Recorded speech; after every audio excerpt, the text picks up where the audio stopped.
welcome back to another Tutorial Tuesday. Per your requests, I'm going to teach you some sleight of hand today. So this is not a gimmick-based magic trick, but in Sunday's session, on the Sunday session live, just gone, you guys all asked for me to teach you some sleight of hand coin magic that included a coin appearance. I thought, why not teach you one of my favorite production and vanish routines that I first posted on Instagram when I was in New York back in 2016, 17, I want to say. It's like 5 years ago. It's just my take on some sort of classic coin slides that I've altered and modified to fit my style and make them feel more motivated and more natural. So if you want to be in with a chance of winning an Odyssey double disc DVD set by yours truly, and you can have it signed if you want, all you need to do is make sure you subscribe to the channel and share this video on social media. And let's dive straight in to learn how to perform this routine. So this is purely sleight of hand. There are no gimmicks needed for this. You don't need to wear any wristbands, no rings, nothing, no sticky stuff.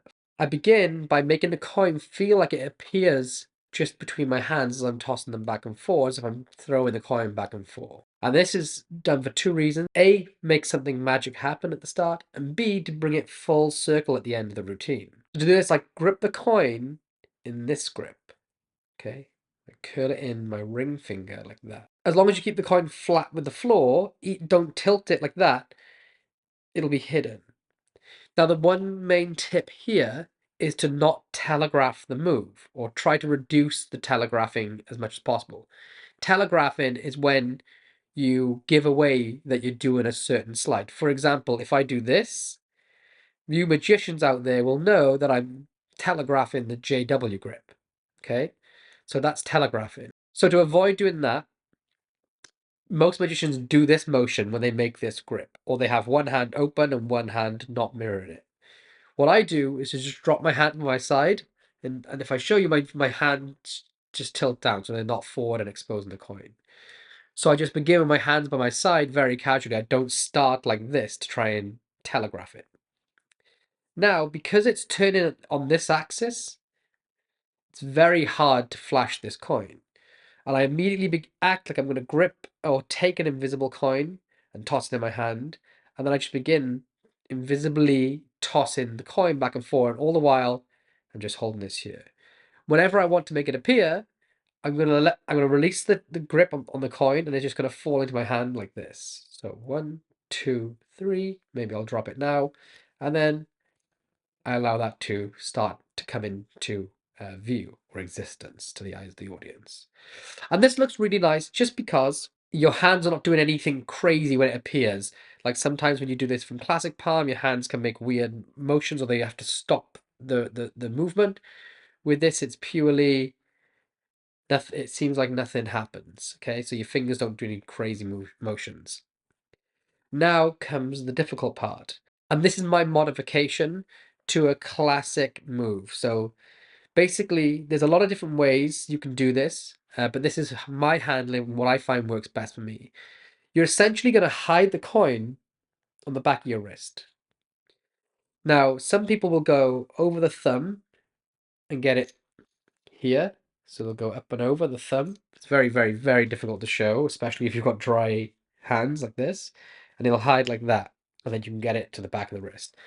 Some people, and this is what most people do, is they go from here and they use a big motion, or they cover it like this, and they come over the fingertips like they're going to do a coin roll, but they stop at the first finger and allow the coin to go from here back down the wrist.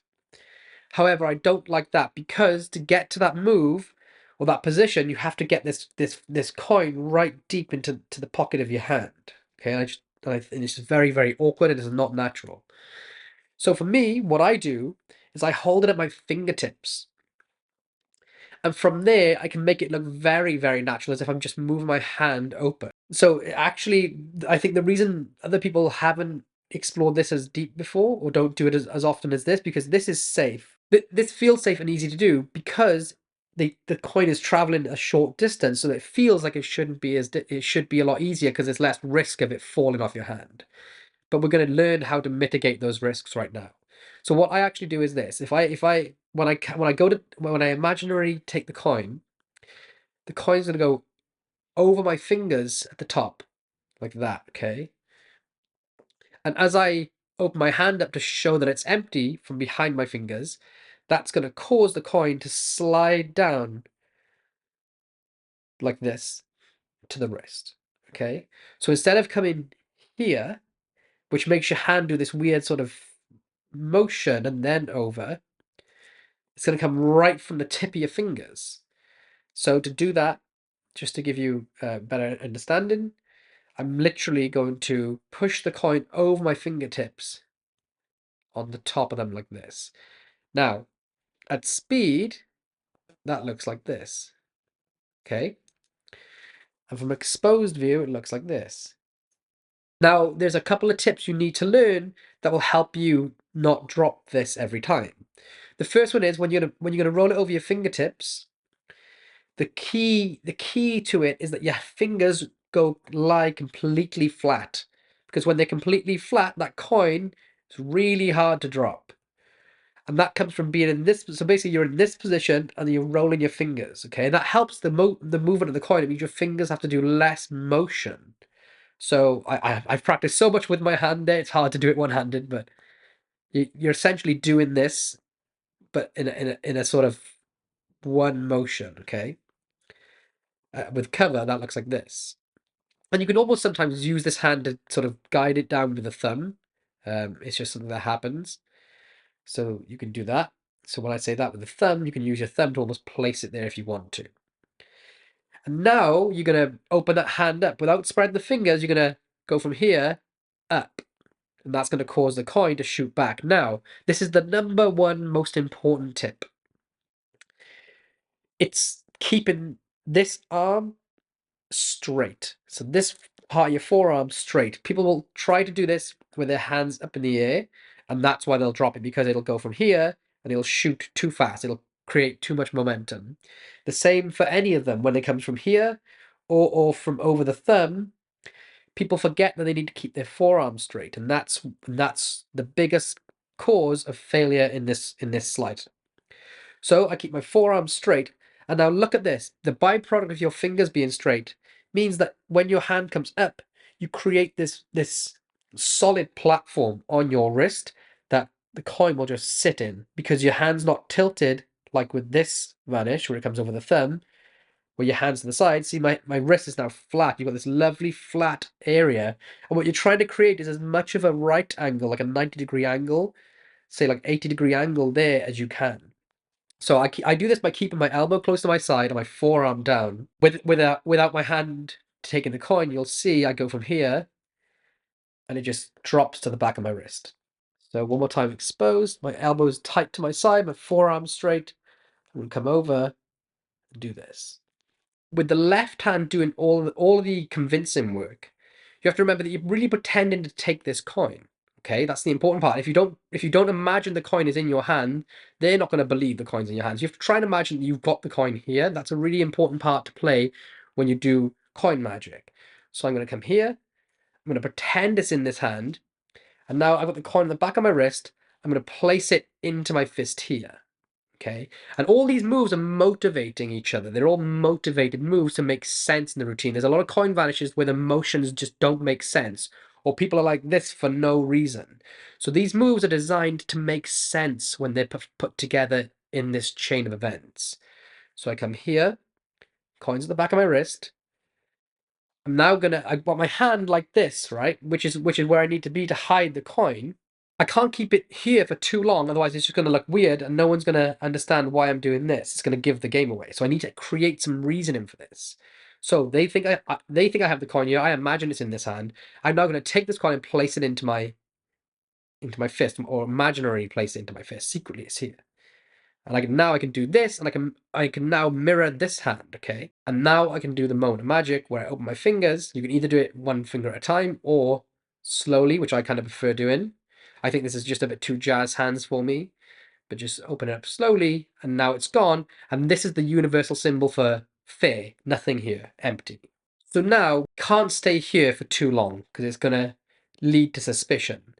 And there's so many ways people tend to retrieve coins from their wrist in play. Some people just do this and steal it into finger palm from here. Some people will just throw it off the wrist. I like to try and make it look as fair and as normal as possible. So we're going to take it back to the beginning. We're going to, as you remember, we took an invisible coin from the air and did this. Now again, notice the motion of this hand is up straight. To take at the beginning, we started doing that with a hand up in the air. So this doesn't look unnatural to them now, okay? Because my hand did that to begin. So I fake taking a coin. Secretly, the coin is still on the back of the wrist. I'm going to now throw it in the air. And it's going to just seem like I catch the coin in the air and then toss it back and forth, okay? And that looks like this. And all we're doing, and it's really, really hard to show this in slow motion. Actually, it's impossible to show this in slow motion unless I film it in slow motion, is as this hand throws up in the air, I'm going to throw this coin and turn, as the coin travels up, I'm going to snatch it from the air, okay? But it looks like I'm throwing an invisible coin up in the air and I'm just catching it, okay? And it looks really, really natural. So here, boom, now I have the coin and it's, again, it's like this. So here, very, very easy to do. And because everything makes sense, it's all tied together, it's all motivated, all the hand positions don't look suspicious because you've conditioned them to see these throughout the whole process. So now when I grab it, all's left to do is to finish by making it reappear once again. So one more time from exposed view, right from the top, I'll show you everything sort of over my shoulder. I'm going to take the coin, make it vanish, show, chuck it into my hand, throw it up in the air, grab it, and begin to toss back and forth. From this view, see if you can see it again. I'm going to take it, make it vanish, throw here. From the front,